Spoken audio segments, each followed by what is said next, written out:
Well, quick little update from the weekend. I got the drive shaft out. I got the rear end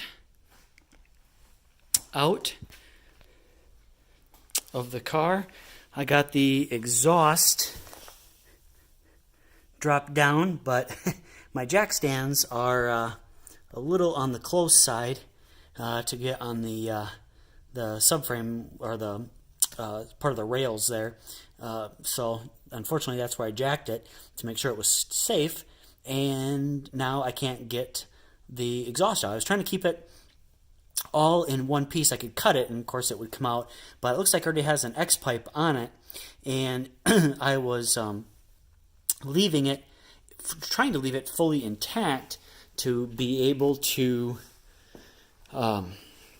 wait until I get my long tube, because I'm going to go long tubes from Stainless Works. And when I get the long tubes, then I can check it and see where exactly I need to cut, because I'm thinking I'm going to keep the exhaust pretty much as it is. There's the mufflers off it, so I'm thinking about just keeping it as is and just cutting it where the long tubes are.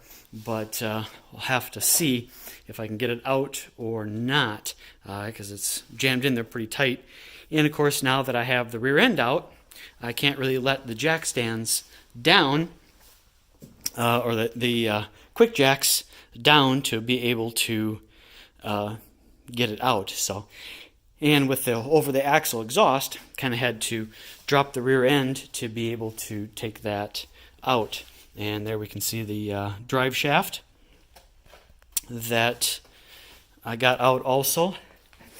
And I called Dan at DCA to take a look at the rear end from the GT500 and to see what gears are in it. I don't know if the gears were changed out or if it's still got the stock 331s in there, or if anything else was done. So have him take a look at that and see if he can take a look and see if it does have 331s in it or not. And I'm thinking I'm going to have him, since we're going to be putting down some pretty good horsepower, I'm going to have him weld up the tubes there. I've seen that a lot online. It's a pretty thing a lot of people do to help strengthen the rear end, because those tubes are just pressed in, so they could potentially rotate with a lot of horsepower and some sticky tires if you launch hard. So I'm going to have him take a look at it, see if there's anything else he can think of that we could do to strengthen the rear end. The other thing I'm thinking is to try to get some bigger tires in there. I'm going to have him see if maybe he can cut out maybe 1 inch here on each side and then weld the tubes again. And so I'd be able to shrink it by 1 inch, which would be about 25, should give me about 25 millimeters more for the tires, because I have heard people say there are 275s on this, but you can get 305s on there for sure. And if everything lines up with the back spacing and everything lines up really perfectly, you can get 315s in there if you're lucky.